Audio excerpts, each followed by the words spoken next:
Bienvenue dans ce cours de droit constitutionnel général consacré à l'État et à la Constitution. Ce cours est le premier module d'un cours constitué de deux modules qui enseignaient en première année lors du semestre 1. Je suis le docteur Sambesele Jean-Augustin Somda, chargé de discuter avec vous sur ce module. Le cours porte de façon générale sur les fondements du droit constitutionnel et va aborder trois parties. Donc la première partie aborde l'État en tant que cadre du pouvoir politique. La seconde partie porte sur le constitutionnalisme.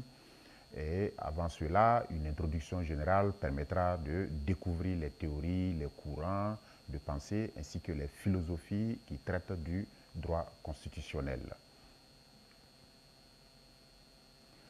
L'objet du cours est subdivisé en trois séquences. Donc, la première séquence aborde l'introduction, une introduction générale qui va permettre de traiter de la question de la science du droit constitutionnel ainsi que des sources du droit constitutionnel. La deuxième séquence est consacrée à la théorie générale de l'État. On y aborde l'origine de l'État, les fondements du pouvoir dans un État, la question de la souveraineté dans un État et on discutera aussi de la distribution verticale du pouvoir.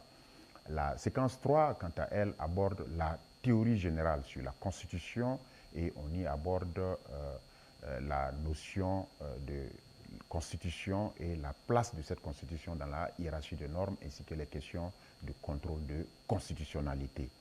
L'objectif général de ce cours est de comprendre le droit constitutionnel et de cet objectif général, trois objectifs spécifiques sont identifiés.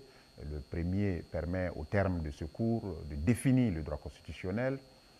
Le second permet de définir l'État et ses éléments constitutifs. Et le troisième objectif spécifique porte sur l'appréhension de la notion de constitution et la place de la constitution parmi les différentes sources du droit. L'approche pédagogique de ce cours est une approche dédiée aux formations à distance et ce mode de formation vous permet d'apprendre suivant un rythme assez autonome, un rythme personnel et régulier.